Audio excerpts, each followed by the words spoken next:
Hello, my name is Cole Gerard, and my topic is how can you avoid running overuse injuries? To introduce the topic, I wanted to go over some biomechanics terms related to the topic, what causes them, as well as how they can be prevented. The first topic I want to talk about is force. It is defined as the action of one object pushing or pulling against another. Ground reaction force is a huge part of running overuse injuries, and how we manage it can affect the injuries and severity of injuries sustained. The surface the athlete runs on also plays into this. Softer ground such as dirt or running tracks are better to run on for shin splints and stress fractures. The running shoes used are also a major factor in overuse injuries commonly seen in runners.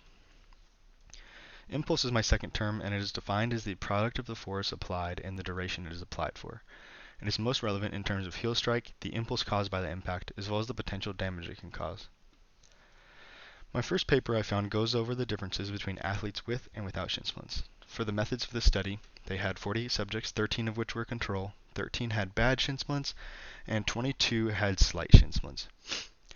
They measured multiple different variables, including passive subtalar joint mobility, subtalar joint position when standing normally, with heels together, with feet apart, and with feet straight. Subtalar joint mobility when running was also included. The results showed runners with greater angular displacement during running were more likely to have shin splints, as well as prolonged heel strike, which causes excessive pronation when running, also in turns lead to overstretching and overuse of muscles around the shin, which cause shin splint-like symptoms and tiring out of the muscles. They also found an interesting thing that showed that Achilles tendon angle was increased in athletes with shin splints. For my second paper, I found a study on foot strike and injury rates, which was a retrospective study. For the methods of this study, they collected training method and volume of collegiate athletes. Strike type and plantar foot angle was analyzed with a slow motion camera as well as computerized information. They took the injury data that was collected throughout the collegiate athletic season for the athletes as well.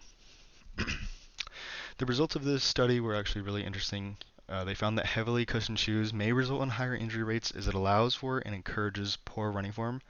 However, their statistical analysis did not show a significant difference in injury rates between forefoot strikers and heel strikers. However, they did say that more research was needed, which more has been done since then. This was just the best study I found. How can you avoid running overuse injuries? The best way to avoid running overuse injuries is to work on running form, landing on the ball of your foot under your body rather than with your heel in front of you is the best way to avoid heel strike.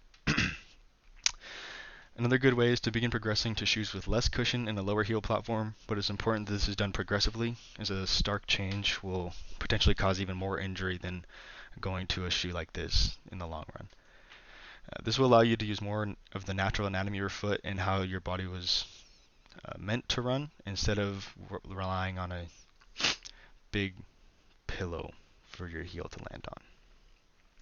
It is also important to warm up and cool down with stretches. Warming up your muscles and stretching them out prior to a run lowers the risk of injuries to the muscles as well. And here are my references. Thank you.